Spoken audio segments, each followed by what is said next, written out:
Unconscious bias has become such a popular topic. I know everybody at this point, so many people have sat in classes. I've been in another classroom. I've been talking to people about what unconscious bias really means.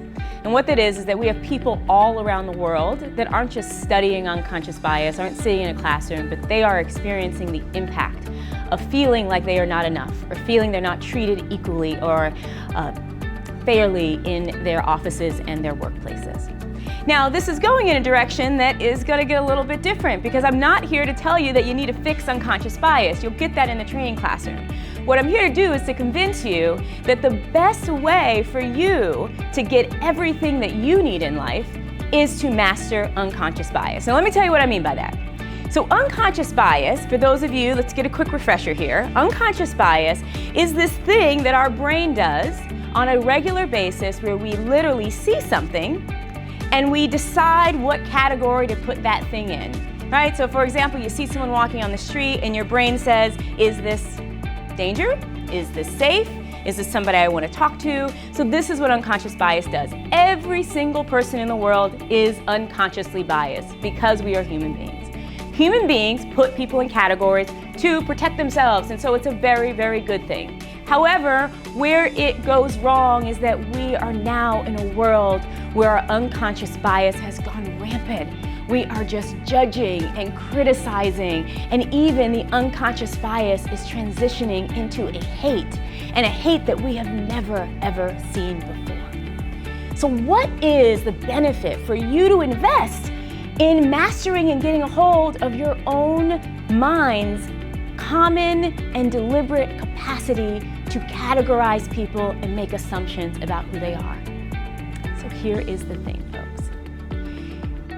You are not judging other people when you are upset with them. You are judging yourself. The worst unconscious bias that we deal with on an everyday basis is how we think about ourselves. And that is the thing that leads us to make decisions that don't help you, don't help your organization, and don't help the world. I'll tell you quickly what I mean by that. Your entire life can absolutely change once you change how you feel and what you think about yourself. I talked to a woman and she said to me many, many times, I am just a government worker. And I said, how do you expect to be anything more if the way you feel about yourself includes a just a? But she also looks at other people and says, he is just a this. So every time you look at someone else and you put them in a category, and it's a category of judgment, a category of disapproval, if you could do this one simple thing, it will change everything. What does that say about how you think about who you are? So as we think about unconscious bias, a couple of things that you can do in order to really make an impact. Number one, how are you being unconsciously biased to yourself, and how can you use that to change your whole image and vision of who you are? And secondly, can you let people off the hook?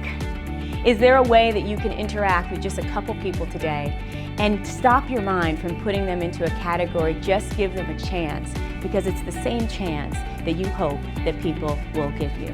So as we continue to learn about unconscious bias, folks, yes, this is about the workplace, but this is about who we are as people and how we're connecting. So I'm in and on this journey with you. Let's continue to get better, because as we get better, we can change the world.